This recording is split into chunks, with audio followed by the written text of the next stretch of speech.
Hello there, and welcome to another Op Attack. I am launching my troops on Mercury right now. Once again, we are attacking Mambo. Today is a little bit different than yesterday, I guess, as they tend to always be. So I'm starting out on the right-hand side, and I am basically trying to build up some GBE right now. And I'll flare even further into the back once I clear out these defenses to allow for easy rear access. Yeah, no, that's what she said. Aha! Alright, so anyways, while the troops kind of slowly wander about and do their own thing, we're trying to take out the defenses in the back that, might cause problems. And then I'll slow it down here as we move in on the HQ. I am tossing shocks on the cannons and sniper towers as I can, and trying to avoid those nasty mortars so they don't do anything incredibly horrible. And then I flare back, and once I have everything smoked, flare onto the sniper tower, and I'm able to take out that sniper tower with all my Zookas firing at the same time, which makes things die a little bit faster than individually. So that was basically my attack. Fortunately, after I cleared the way, the Rock was able to come in and flare around my nice wide open space, and a little bit of a wandering there, but he can come back in, flare the boom cannons and sniper towers, I guess, on either side, and just sit there letting his Zookas finish off that wide open core. I believe it's the core. Anyways, so that's how we were able to take down the first map of the four. The next one that we're going to move on to is Atlas, and Gung Ho went gung ho on this attack. He lived up to his name, true and true, or she, I guess, in theory, and basically took out the rocket launchers in the back, threw a stun down on the rocket launchers in the front, and just barreled in there head first, which is our kind of attack. In this task force, we do a lot of just brute force charge in and do some damage. I was going to say some inappropriate things, but I will continue to not. So after Gung Ho kind of blasts his way through, Trick comes in to finish it off. He throws a lot of critters and kind of runs around to take out the defensive structures on the right. I think what he was really going for was that he just wanted to clear out that shock launcher. But I don't know. Who knows? Maybe he's just crazy. He throws down then the shocks on the boom cannons and the sniper towers so that his heavies can stay standing long enough that his Zookas can blast that core down, and we can skip along to Gambit, which is the third map, I guess. Now, Shin does a fantastic job on this. I really love this map because this is one of those maps that if you smoky Zooka just right, you can solo this one. Unfortunately, we're not Smoky Zukaing this one, but great job nonetheless. He uses the non-defensive nodes there to group up his troops on landing, and then does it again once he kind of moves into position to move up. And then he rides the wave, if you would, all the way up the two lines on the far left to open a nice wide road for anyone coming in behind him so that they can come through and finish off the base.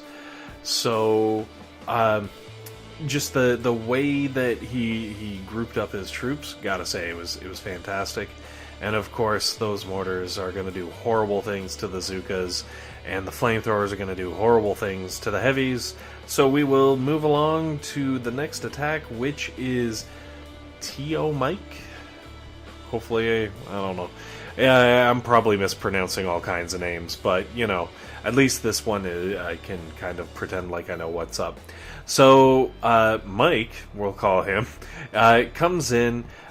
He's using Tank Medic, which I normally am of the school that tanks are not the greatest in ops. They're slow. The damage, like the overall damage, is low in comparison to, say, like Heavy Zuka, if you have like-leveled Zukas. But this is actually a pretty solid attack.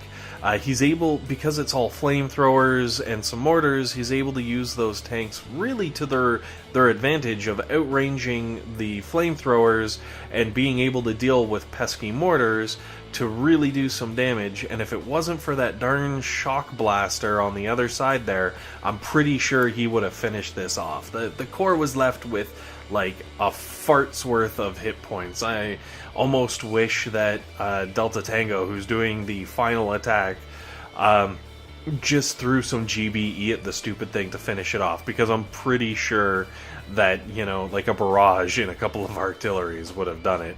It's pretty quick and easy there. So we'll move on to our final base, and this one, I tell you, it stumped us pretty good. Well, sorry, I shouldn't say it stumped us, but it definitely slowed us down. With this base, obviously, Kei Soze, or Kaiser Soze, or however you want to say it, is moving in and is clearing out the cannons on the right-hand side, clearing out the shield generator, you know, basically clearing a path up into the back there, which is fantastic because obviously we're going to have several groups of people rolling through here, and he gets taken out relatively quickly, which brings in Hot Wing, which again, Hot Wing does a great attack. I kind of almost lost it. He throws some critters up there on that lone rocket launcher, and it's just got the range where his critters can pretty much sit there and take down that rocket launcher while he takes out a few machine guns to make the next landing that much easier, and throws all his GBE at the two rocket launchers. I'm a really big fan of this attack. It was definitely really well thought out. I really enjoy some of the things that he did to basically just try to maximize, you know, the damage that he put out. And then he flares up and starts moving in to clear out the shields in the very back, which he's somewhat successful with, I guess. Unfortunately, instead of running out of troops, he runs out of time. So, you know, overall, very successful attack. A lot of really great strategies implemented there. Which brings us to another Kei Soze attack as he runs around behind the base through the nice wide open door from the account with a very similar name, and he starts gathering up some GBE and working on the obviously the last of the shield generators, and starts using his GBE on the boom cannons that basically cover the back of this base, which is fantastic because, you know, they need to get taken out, and he slowly works his way down on the defenses in the area and starts doing his best to take out as many as he can before the rocket launchers disintegrate all of his troops. And then we have several attacks that I'm just going to kind of play in fast-forward motion because it's people trying to run around and just slowly picking off, you know, 1, 2, 3 buildings around the back, which is definitely needed just to clear things out. Lewis actually here does a fantastic job of clearing out most of it before the rocket launchers disintegrate him. But I believe radar is next. Unfortunately, is not quite as successful. Now, I know a really big thing with ops is a lot of task forces, I guess, rather, have a big thing against bringing medics in ops.